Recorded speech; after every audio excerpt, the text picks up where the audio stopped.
Hello friends, स्वागत है आप सभी का आज के इस नए वीडियो में। आज का वीडियो बहुत ही मोस्ट इंपॉर्टेंट है। बोर्ड परीक्षा में 10 अंक पक्के होने वाले हैं, क्योंकि यहाँ से जो भी आपके ऐतिहासिक तिथियां वाले प्रश्न आते हैं वो 10 नंबर के आते हैं। तो काफ़ी इंपॉर्टेंट होता है वो 10 नंबर जो आपको 10 अंक दिला सकता है। मैं आपको लास्ट में बताऊँगा अभी कि जो है, अगर मान लीजिए कोई भी ऐतिहासिक तिथि आपके पेपर में आपको नहीं आता है तो फिर आप क्या करेंगे, उसका एक देसी जुगाड़ बताऊँगा।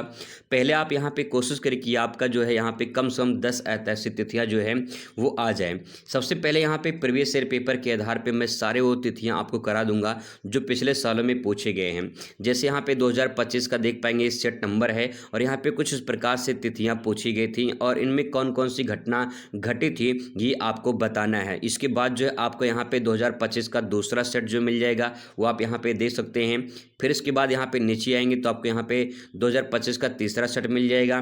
फिर इसके बाद नीचे आएंगे तो यहाँ पे 24 का आपको सेट मिल जाएगा। ठीक है, यानी सभी ईयर के 5 सालों के मैं यहाँ पे पूरा लेकर आया हूँ। तो चलिए दोस्तों शुरुआत करते हैं और यहाँ पे बात करते हैं कि किस प्रकार से क्वेश्चन पूछे गए हैं। आपको बता दें कि जो आपका इतिहास है वो 3 भागों में बटा है, जिसे हम प्राचीन इतिहास के नाम से जानते हैं, मध्यकालीन इतिहास के नाम से जानते हैं और आधुनिक इतिहास के नाम से जानते हैं। आपको ज़्यादा दिक्कत होती है ये प्राचीन इतिहास वाले में, ठीक है, नहीं तो आप मध्यकालीन आधुनिक में उतना दिक्कत नहीं होगी। लेकिन सभी इतिहास को जो तिथियाँ हैं उसको हम अच्छे से कवर करेंगे और कोशिश करेंगे जहाँ तक कि ट्रिक से भी उसे याद करने की कोशिश करेंगे।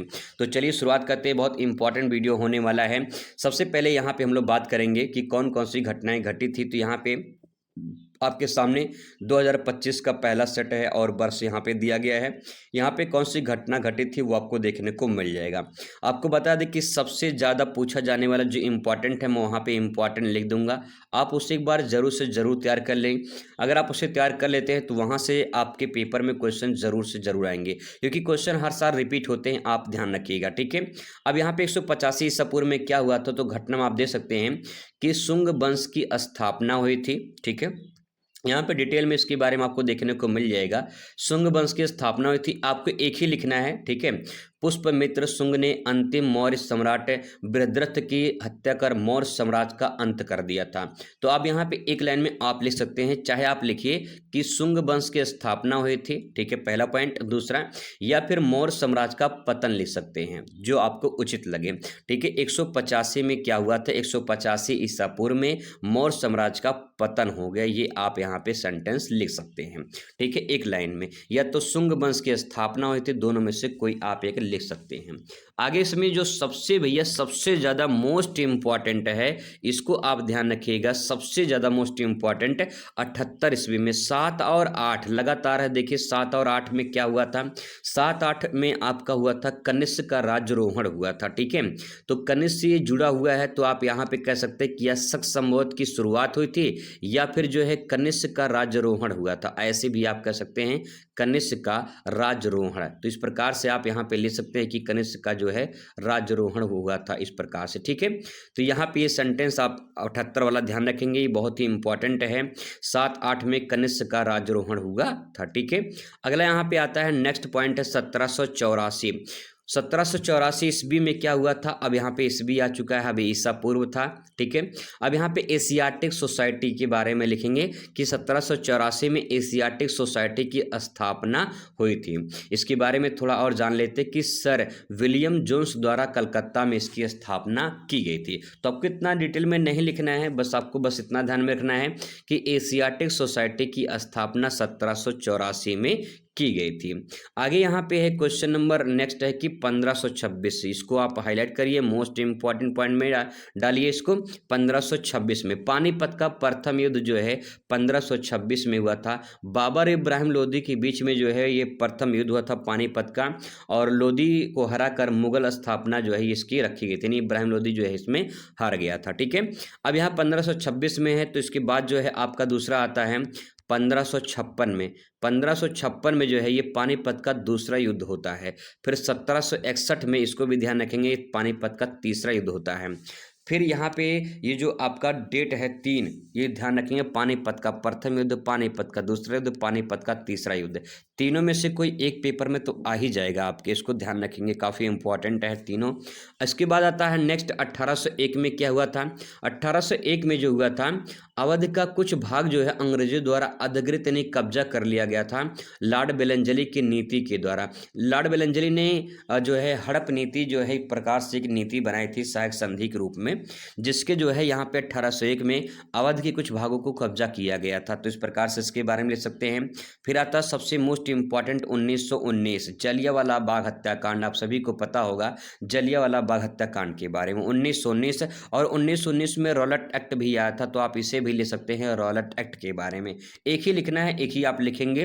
फिर आता है नेक्स्ट पॉइंट 1930 में क्या हुआ था। 1930 में नमक सत्याग्रह आंदोलन हुआ, तो जो काफ़ी फेमस है 1930 में नमक सत्याग्रह आंदोलन, दांडी मार्च के नाम से जाना जाता है। अगला है नेक्स्ट पॉइंट भारत छोड़ो आंदोलन। भारत छोड़ो आंदोलन शुरुआत 1942 में हुई थी। 1942 में भारत छोड़ो आंदोलन की शुरुआत हुई थी, और इसी आंदोलन में गांधी जी ने करो या मरो का नारा भी दिया था। ठीक है, कहा था अंग्रेजों भारत छोड़ो, करो या तो मरो। ठीक है, 1947 में अपना देश आज़ाद हुआ था, जिसमें भारत पाकिस्तान का विभाजन भी शामिल है। इसके बाद 1949 में क्या हुआ था। 1949 में भारतीय संविधान सभा द्वारा जिसे अंगीकृत किया गया था, मतलब भारत को संविधान जो है बनकर तैयार कर लिया गया था। ठीक है, नेक्स्ट आता है आपका अगला सेट। अगले सेट में देखिए क्वेश्चन किस प्रकार से पूछे गए हैं। 321 इसको इंपॉर्टेंट में डाल लीजिए, ठीक है, क्योंकि ये क्वेश्चन रिपीट किया गया है। 321 में अब इसको याद कर सकते हैं कि आप देखिए 1 2 3 उल्टा लिखा गया है, 1 2 3 ऐसे याद कर सकते हैं इसको 1 2 3 में। तो चंद्रगुप्त मौर्य का जो है ये नंद वंश का अंत हुआ और मौर्य साम्राज्य की स्थापना हुई थी। तो यहाँ पे आप ले सकते हैं कि चंद्रगुप्त मौर्य की स्थापना जो है 321 ईसा पूर्व में हुई थी, ये हो जाएगा। नेक्स्ट इसके बाद आता है आपका सेक्शन नेक्स्ट है 973 ईस्वी। 973 ईस्वी लिखा गया है, तो उसमें क्या हुआ था कि पश्चिम में चालुक्य वंश की स्थापना हुई थी। किसमें? चालुक्य वंश की। यहाँ पे आप इसको याद कर सकते हैं कि 973 में चालुक्य वंश की क्या हुई थी? स्थापना हुई थी। ठीक है, अगला है 1336। इसको आप वेरी वेरी इंपॉर्टेंट में डालिए भैया, क्योंकि ये 1336 में कई बार पूछा गया है। ये विजयनगर साम्राज्य की स्थापना हरिहर और बुक्का ने की थी। विजयनगर साम्राज्य की स्थापना, दोनों भाई थे। फिर अगला आता है 1605 में। 1605 में क्या हुआ था? अकबर की मृत्यु हुई थी और जहांगीर शासन का प्रारंभ हो गया था। फिर 1829 में देखिए, 1829 में बहुत ही इंपॉर्टेंट काम हुआ था, सती प्रथा उन्मूलन, यानी सती प्रथा जो है ये खत्म किया गया था 1829 में। 1829 लॉर्ड विलियम बेंटिक के द्वारा जो है 1829 में सती प्रथा का अंत किया गया। आगे है नेक्स्ट 1875 में, यही इंपॉर्टेंट है, आर्य समाज की स्थापना की गई थी स्वामी दयानंद सरस्वती के द्वारा। 1875 में आर्य समाज की स्थापना की गई थी, जिनका समाजशास्त्र है। समाजशास्त्र में एक क्वेश्चन पूछा जाता है कि आर्य समाज की स्थापना किसने की थी, तो आर्य समाज में स्वामी दयानंद सरस्वती ने की थी। नेक्स्ट 1885 में क्या हुआ था, तो भारतीय राष्ट्रीय कांग्रेस की स्थापना हुई थी। A.O. ह्यूम द्वारा जो है भारतीय राष्ट्रीय कांग्रेस की स्थापना की गई थी। इसके बाद आता है 1907। 1907 में क्या हुआ था? कांग्रेस का विभाजन हुआ था, जिसमें नरमपंथी और गर्मपंथी दल में जो है बट गया था 1907 में। इसके बाद 1935 में आता है। 1935 में भारत सरकार द्वारा जो है अधिनियम 1935 शुरू किया गया था, और ब्रिटिश काल की जो है सबसे महत्वपूर्ण यह अधिनियम माना जाता है। अगर नहीं आ रहा तो आप RBI की स्थापना ले सकते हैं, इसमें RBI की स्थापना भी की गई थी। इसके बाद सेट नंबर अगला आता है, यहाँ पे नेक्स्ट सेट है, क्वेश्चन है यहाँ पे है वर्ष में 320 पूछा है, अभी उससे पहले 321 पूछा था यहाँ पे। ठीक है, 321, यहाँ पे 320 ईस्वी पूछा है। देखिए यहाँ पे ईस्वी लिखा है और 321 ईसा पूर्व था, यही आपको ध्यान में रखना है। ठीक है, 320 ईस्वी में क्या होता? गुप्त वंश की स्थापना हुई थी। श्री गुप्त द्वारा जो है चंद्रगुप्त प्रथम का जो है शासन प्रारंभ हुआ था। तो श्री गुप्त जो है द्वारा गुप्त वंश की स्थापना की गई थी। आगे यहाँ पे है नेक्स्ट पॉइंट है कि 1435 में क्या हुआ था, तो 1435 में मेवाड़ के राजा जो थे यानी राणा कुंभा का शासन प्रारंभ हुआ था। राजस्थानी कला के वे जो है स्थापत्य उत्कर्ष कला माने जाते हैं। तो आप 1435 में मेवाड़ राणा कुंभा के जो है शासनकाल ये शुरुआत होती है। 1490 में क्या होता है? बाबर का जन्म होता है, उज्बेकिस्तान में बाबर का जन्म होता है 1490 में। 1739 की बात करते हैं तो 1739 में नादिर शाह का भारत पर आक्रमण जो हुआ था और दिल्ली को लूटा गया था नादिर शाह के द्वारा 1739 में। फिर आता है नेक्स्ट 1765 में। 1765 में इलाहाबाद संधि हुई थी और अंग्रेजों को जो बंगाल, बिहार, उड़ीसा दीवानी अधिकार प्राप्त हुए थे। ठीक है, आगे है 1818। ये इंपॉर्टेंट था। 1818 में मराठा साम्राज्य का अंत हो गया और तृतीय अंगल मराठा युद्ध में हारा। ठीक है, तो इस प्रकार से जो है यहाँ पे मराठा साम्राज्य का अंत हो गया। नेक्स्ट है 1857, बहुत ही मोस्ट इंपॉर्टेंट डेट है। प्रथम स्वतंत्रता संग्राम जो है भारत में शुरुआत होती है 1857 में। ठीक है, इसके बाद 2024 में एक सेट आपको दिखाई देगा यहाँ पे 327 ईसा पूर्व। 327 ईसा पूर्व में क्या होता है, सिकंदर का भारत पर आक्रमण हुआ था। सिकंदर का भारत पर आक्रमण हुआ था 327 ईसा पूर्व में। इसके बाद 237 ईसा पूर्व में क्या होता है, अशोक का शासनकाल शुरू होता है और बौद्ध धर्म का प्रचार यहाँ से देखने को मिलता है 237 ईसा पूर्व में। ठीक है, आगे है 58। ये इंपॉर्टेंट है, 58 वाला ध्यान रखेंगे इसको। 58 में क्या हुआ था, विक्रम संवत प्रारंभ हुआ था। उज्जैन के राजा विक्रमादित्य द्वारा जो है विक्रम संवत की शुरुआत होती है 58 ईसा पूर्व में। फिर इसके बाद आता है 647 ईस्वी में क्या हुआ था, हर्षवर्धन की मृत्यु हुई थी और उत्तर भारत में हर्ष साम्राज्य का जो है अंत भी माना जाता है। अगला पॉइंट इसमें आता है 1026 ईस्वी। 1026 ईस्वी में महमूद गजनवी द्वारा सोमनाथ मंदिर पर आक्रमण किया जाता है। सोमनाथ मंदिर पर जो है आक्रमण करके इसको लूटा जाता है मोहम्मद गजनवी के द्वारा। कब, 1026 ईस्वी में। इसके बाद आता है 1948। 1948 में महात्मा गांधी जी की हत्या होती है। 30 जनवरी 1948 में गांधी जी की हत्या कर दी जाती है। फिर आता है 1964। 1964 में जवाहरलाल नेहरू की भी मृत्यु हो जाती है 1964 में। ठीक है, आगे यहाँ पे नेक्स्ट है कि 2023 में कौन कौन से पूछे गए थे, तो 623 ईसा पूर्व में महात्मा बुद्ध का जो है यहाँ पे जन्म माना जाता है। ये सेंटेंस थोड़ा सा यहाँ पे मिस्टेक हो चुका है, बल्कि यहाँ पे 563 ईसा पूर्व रहेगा। ठीक है, 563 ईसा पूर्व में महात्मा बुद्ध का जन्म होता, तो यहाँ पे सेंटेंस थोड़ा सा चेंज करेंगे। ठीक है, 563 ईसा पूर्व में महात्मा बुद्ध का जन्म माना जाता है। अगला पॉइंट है यहाँ पे 375 ईसा पूर्व। 375 ईसा पूर्व में नंद वंश का शासन जो वो प्रारंभ होता है 375 ईसा पूर्व में। फिर इसके बाद 712, इसको इंपॉर्टेंट वाले सेक्शन में डाल लीजिए। 712 में क्या हुआ था, मोहम्मद बिन कासिम द्वारा सिंध पर आक्रमण किया गया था। ठीक है, 712 में मोहम्मद बिन कासिम ने सिंध पर आक्रमण किया था। अगला है 1422 ईस्वी में क्या हुआ था, तो सैयद वंश का शासन प्रारंभ हुआ था दिल्ली में सल्तनत काल की। ठीक है, दिल्ली सल्तनत में 1422 में सैयद वंश की शासन हुई थी, प्रारंभ हुई थी।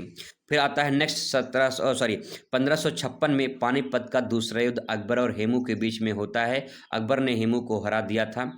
फिर इसके बाद 1675 आता है, गुरु तेग बहादुर की हत्या और औरंगजेब का शासन चरम पर पहुंचता है 1675 ईस्वी में। नेक्स्ट 1708 में क्या हुआ था, 1708 में गुरु गोविंद सिंह की जो है मृत्यु, खालसा जो पंथ है प्रणम जो है ये परंपरा, इसका अंत हो गया था। 1875 में आर्य समाज की स्थापना हुई थी। ये बहुत ही इंपॉर्टेंट है, आर्य समाज की स्थापना जो है किसने की थी, कमेंट करके बताइएगा। 1986 में क्या हुआ था, राष्ट्रीय शिक्षा नीति जो है 1986 में लागू की गई थी।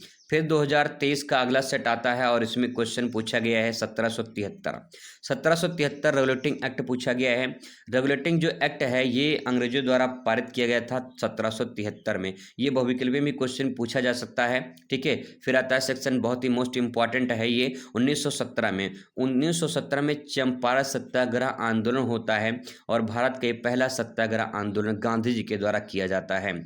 फिर 1922 में क्या होता है, 1922 में चौरी चौरा हत्याकांड होता है। ये इंपॉर्टेंट है, आपको पता होगा। 1928 में साइमन कमीशन जो है ये आया था और साइमन कमीशन गो बैक के नारे भी लगाए गए थे। फिर 1931 में गांधी इरविन समझौता हुआ था और सविनय अवज्ञा आंदोलन की शुरुआत हुई थी। आप थोड़ा सा एक बार देख लीजिए, मैं भी लास्ट में आपको बता दूंगा। मान ली कोई डेट नहीं आएगा पेपर में तो कैसे जो है आप उसे अच्छे तरीके से लिखेंगे, वो उसका जुगाड़ आपको बताने वाले हैं। तो इसके बाद आता है नेक्स्ट, देखिए यहाँ पे गौतम बुद्ध का जन्म 563 ईसा पूर्व में गौतम बुद्ध का जन्म हो जाएगा। ठीक है, इसके बाद 527 ईसा पूर्व में क्या होता, महावीर स्वामी का जो है निर्वाण यानी मृत्यु हुई थी, जैन धर्म। ठीक है, महावीर स्वामी। 305 की बात करें तो 305 में क्या हुआ था, सेल्यूकस और चंद्रगुप्त मौर्य के बीच संधि हुई थी 305 में। ठीक है, सेल्यूकस निकेटर और चंद्रगुप्त मौर्य जो है इसके बीच में संधि हुई थी। 319 में क्या हुआ था, तो चंद्रगुप्त प्रथम द्वारा गुप्त वंश की स्थापना की थी 319 ईस्वी में। इसके बाद आता है सेक्शन 380, समुद्रगुप्त सम्राट का शासनकाल यहाँ से शुरुआत होता है। 712 में क्वेश्चन फिर से रिपीट किया कि अरब आक्रमण में मोहम्मद बिन कासिम ने द्वारा जो है सिंध पर आक्रमण किया गया था। ठीक है, इसके बाद सेक्शन आता है 1540 का। नेक्स्ट है 1540 इंपॉर्टेंट है, शेर शाह सूरी का शासन जो है वो शुरुआत होता है और हुमायूं पर विजय प्राप्त करता है। फिर 1565 में तालीकोटा का युद्ध होता है, इसमें विजयनगर साम्राज्य का पतन माना जाता है 1365 में। ठीक है, इसके बाद दोस्तों आगे हैं, नेक्स्ट है भारतीय राष्ट्रीय कांग्रेस का अधिवेशन जो है 1885 में होता है, ये भी आप ध्यान रखेंगे। तो दोस्तों कुछ ये इंपॉर्टेंट डेट थे जो आपके पेपर में आ सकते हैं। मान लीजिए कि आपके पेपर में जो है नहीं आएगा तो आप क्या करेंगे, उस क्वेश्चन को छोड़ कर आएंगे? नहीं, 10 नंबर आपको चाहिए। तो देखिए देसी जुगाड़ आपको बता दे रहे हैं, इसी में से आप जो है 10 नाम याद कर लीजिए। ठीक है, 10 नाम अच्छे से अपने दिमाग में रट लीजिए, 10-12 नाम याद कर लीजिए। अगर उसमें से पेपर में आ, जितने मैंने इंपॉर्टेंट बताए हैं, अगर आप उतना तैयार कर लेते हैं तब भी आपका काम कुछ ना कुछ हो जाएगा। 10 नाम तो याद कर लीजिए। ठीक है, अगर आपके पेपर में आ गया तो सोने में सुहागा, कोई दिक्कत नहीं है, बढ़िया से आप लिख कर चले आइए। अगर नहीं आया है जो 10 नाम आप लिख के गए हैं, चुप मार के बिना हल्ला गुल्ला किए भैया, चुप मार के छाप कर कॉपी में चले आइए। ठीक है, जो आप 10 नाम याद करके गए हैं डेट ना, वही आप लिख कर चले आइए। भाई साहब कुछ ना कुछ नंबर तो मिल ही जाएगा, 10 नंबर में से 8 नंबर मिल ही जाएगा आराम से आपका, सही अगर करके आते हैं तो। ठीक है, कोई दिक्कत नहीं है, सही से आप डेट लिख कर आइए और उसका घटना लिख कर आइए। इसी में से 10 नाम सेलेक्ट करके जो है आप अच्छे से देख लीजिए और उसे आप तैयार कर लीजिए। आपके पेपर में यहीं से क्वेश्चन रिपीट होंगे और फिर देखने को मिलेंगे। आई होप आपको समझ में आया होगा। मिलते हैं नेक्स्ट वीडियो में। Thanks for watching.